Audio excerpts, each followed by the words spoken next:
Ini bahasa dewasa. Oh, karena Mas B kaya. Bukan kaya aja, ganteng, Oke. wibawa.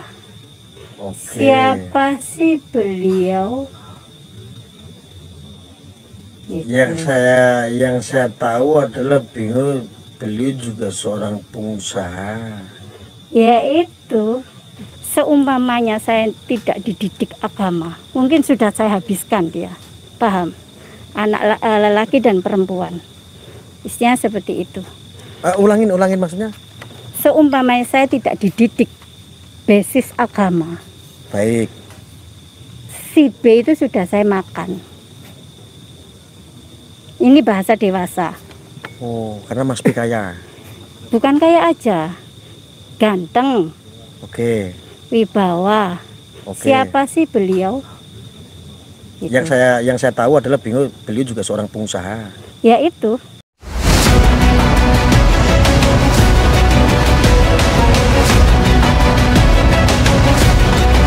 Penasihat hukum terdakwa.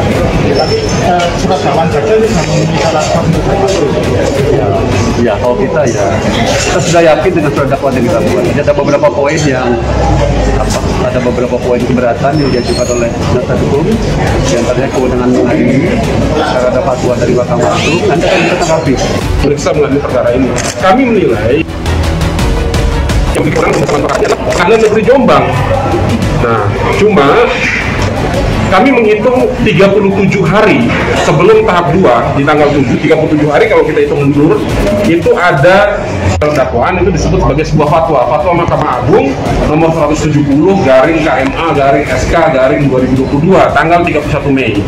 Dinyatakan bahwa persidangan ini harus dilaksanakan di Surabaya sesuai dengan ketentuan dalam KUHP di pasal 85 yang mengajukan permohonan itu hanya 2 yang memiliki legal standing. 1, Ketua Pengadilan Negeri, yang kedua Kepala Kejaksaan Negeri. Dakwaan itu disebut sebagai sebuah fatwa Mahkamah Agung nomor 170 garing KMA garing SK garing 2022 tanggal 31 Mei. Dinyatakan bahwa persidangan ini harus dilaksanakan di Surabaya sesuai dengan ketentuan dalam KUHP di pasal 85 yang mengajukan permohonan itu hanya 2 yang memiliki legal standing. 1, Ketua Pengadilan Negeri, yang kedua Kepala Kejaksaan Negeri.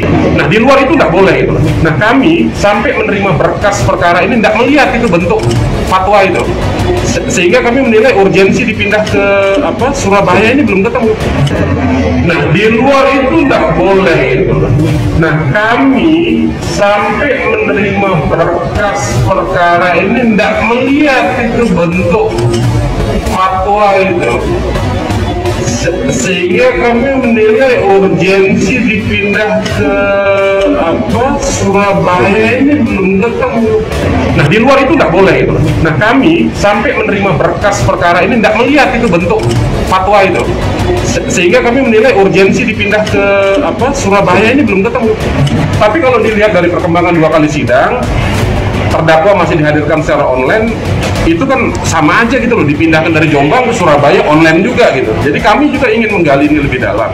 Jadi ya itulah salah satu yang kami ajukan keberatan. Kemudian yang kedua adalah di mana dakwaan itu tidak cermat, tidak jelas, kemudian tidak teliti. Padahal dakwaan itu harus cermat, jelas, dan menguraikan peristiwa itu secara detail. Di mana dakwaan itu tidak cermat, tidak jelas, kemudian tidak teliti. Padahal dakwaan itu harus cermat, jelas, dan menguraikan peristiwa itu secara detail. Di mana dakwaan itu tidak cermat, tidak jelas, kemudian tidak teliti. Padahal dakwaan itu harus cermat, jelas, dan menguraikan peristiwa itu secara detail. Sehingga hakim tidak kebingungan membaca, kami juga tidak kebingungan dalam menilai dakwaan yang menjadi induk untuk adanya tuntutan nanti ketika memang pasca putusan selah. Kemudian terdakwa juga memahami apa yang dimaksud dengan dakwaan itu yang dua poin penting yang kita. Harapannya nanti putusan selah gimana? Hakim mengabulkan terus terdakwa bebas atau gimana? Ya kalau harapan ya pasti kita berharap bahwa memang apa yang kita ajukan dalam eksepsi itu dikabulkan.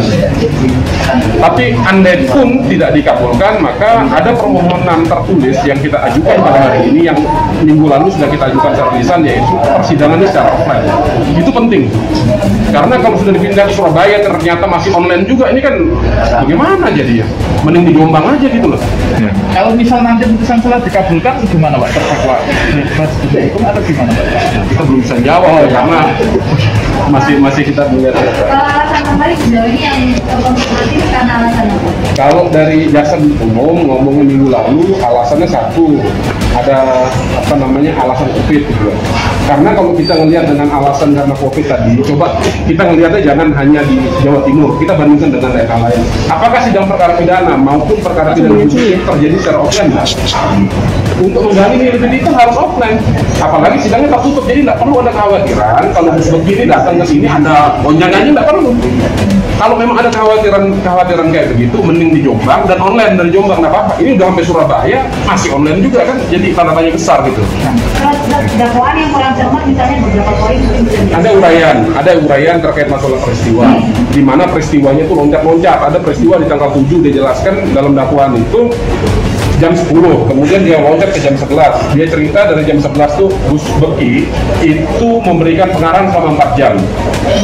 Tapi uraian peristiwa 4 jam itu hilang. Di mana peristiwanya itu loncat-loncat. Ada peristiwa di tanggal 7 dijelaskan dalam dakwaan itu jam 10, kemudian dia loncat ke jam 11. Dia cerita dari jam 11 tuh Gus Beki itu memberikan pengarahan selama 4 jam. Tapi uraian peristiwa 4 jam itu hilang gitu. Dia loncat peristiwa 10 hari kemudian di 4 jam, di jam 23.30 tengah malam gitu. Dan ada, kalau dilihat dari logika itu, maka ada wawancara di setengah 3 siang gitu.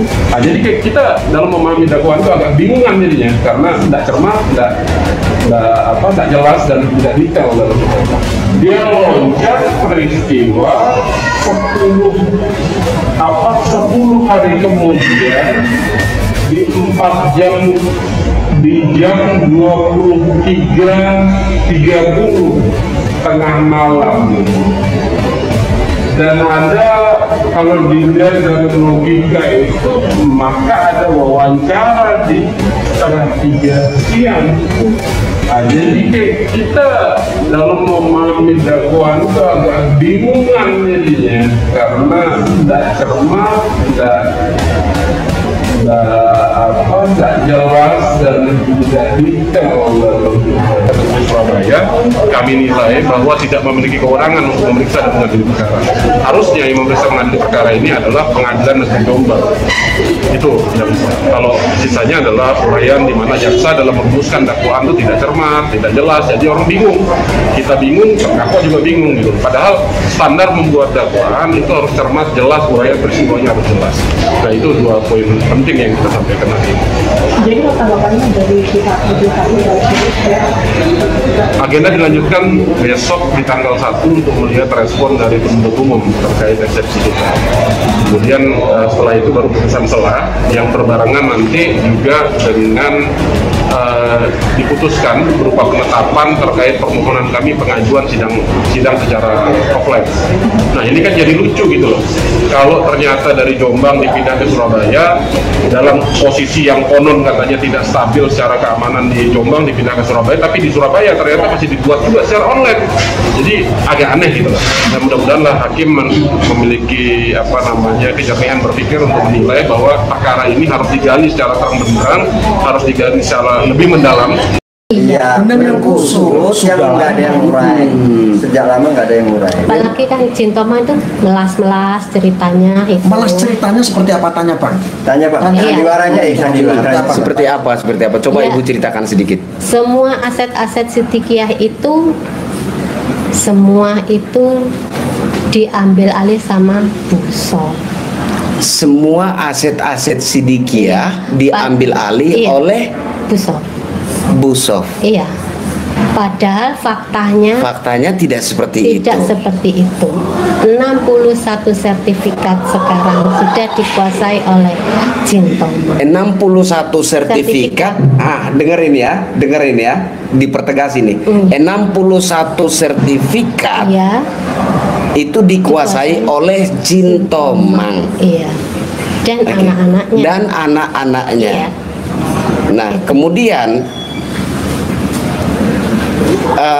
kenapa sehingga seperti masih ada kecemburuan sosial? Ini saya dengar cerita dari ada beberapa aset. Siap. Dari sumber yang dapat dipercaya lah gitu aja. Oke. Jadi ada beberapa aset yang oleh Mbah Yai itu diserahkan jadi milik pondok pesantren gitu Iya. loh ya. Jadi milik pondok pesantren. Tapi dari pihak Jintomang ini kayak keberatan Iya, gitu, betul. kayak keberatan. Jadi apakah itu juga menjadi salah satu menjadi salah satu hal yang menggugah hati ibu sehingga ibu Iya. gitu. Iya. Saya kan ingin kebenarannya ini itu. Oke. Biar Oke. mereka tahu. Satu lagi Bu. Saya salah satu termasuk Gus Arya.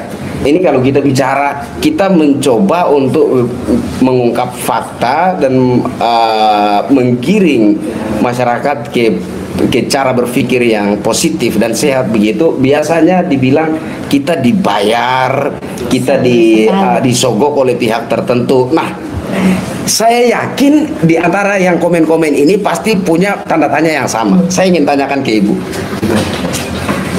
Jangan sampai Ibu dibayar oleh pihak tertentu sehingga buat pernyataan seperti ini. Tidak ada bayaran sama sekali karena ini semua real dari hati saya sendiri. Dari hati nurani. Untuk kebenaran. Sama seperti saya. Sekalian saya juga utarakan saya. Ya, pertama saya datang ke sini. Konsep saya datang ke Jakarta, terus dari Jakarta ke Depok, terus kemudian ke tempat Gus Arya.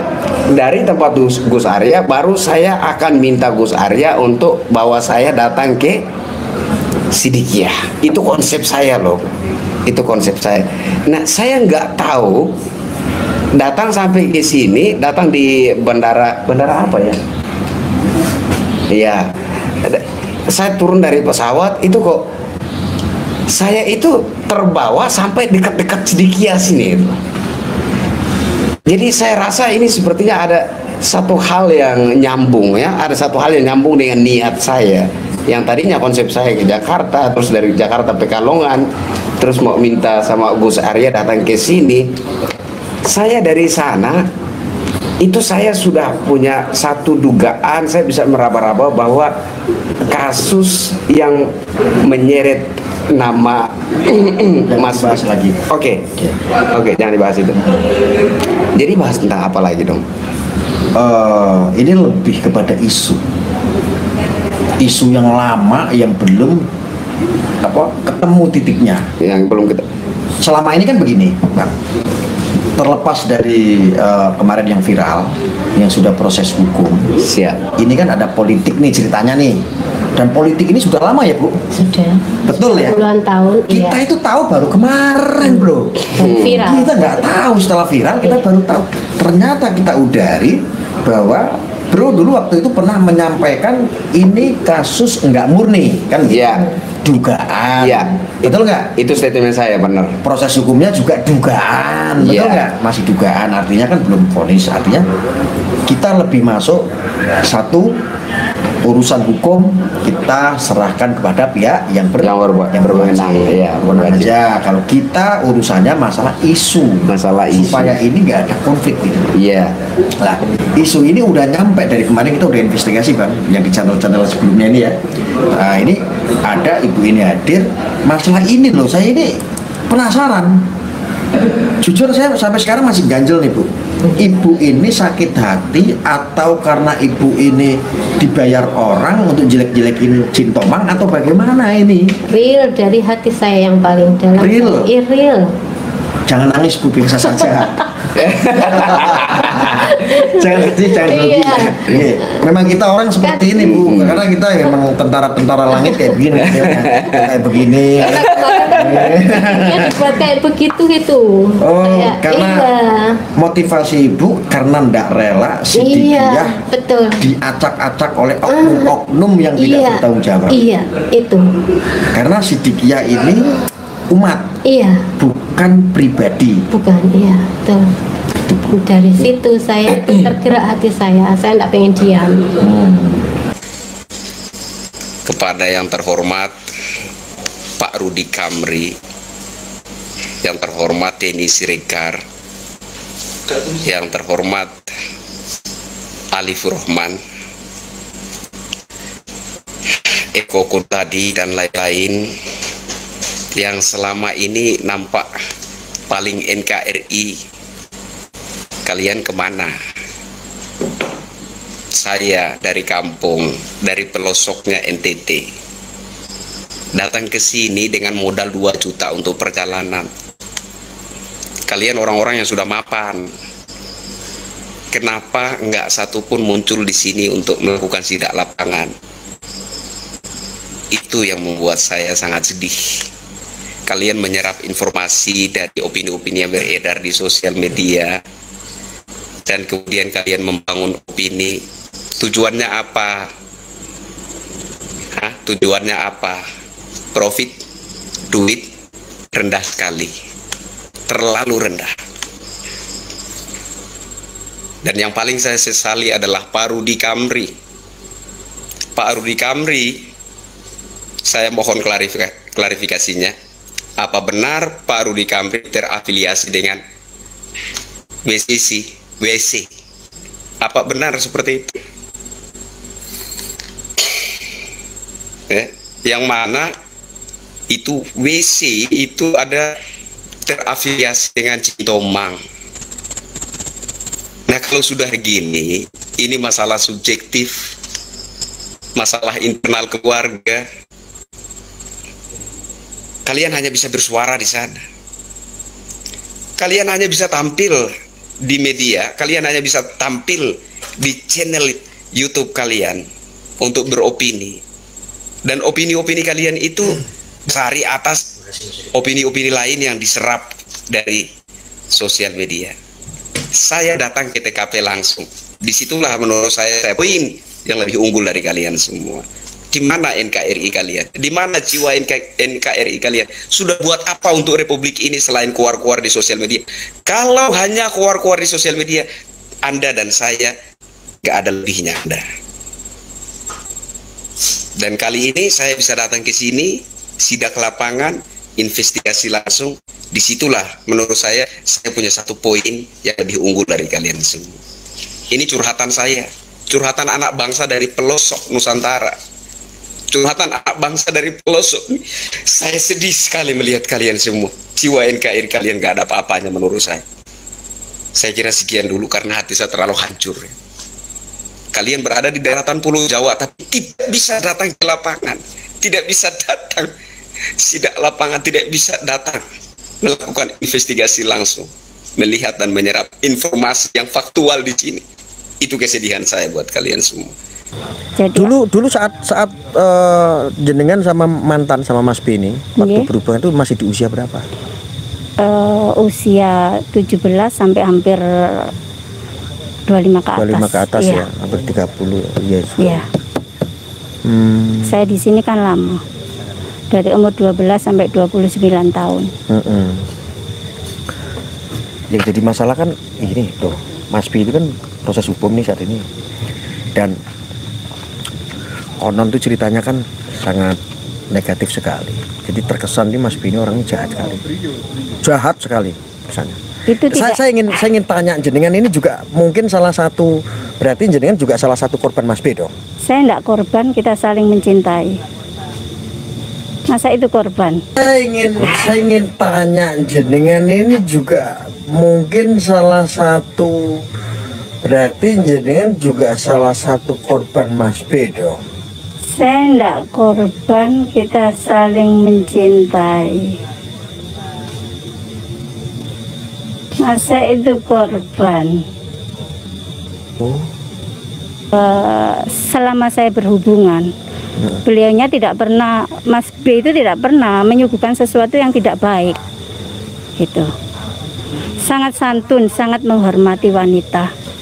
Ya mungkin orang-orang yang mempermasalahkan itu orang yang sakit hati, orang-orang yang tidak legowo dengan adanya takdir Allah. Atau mungkin ada pihak ketiga atau apa gitu mungkin?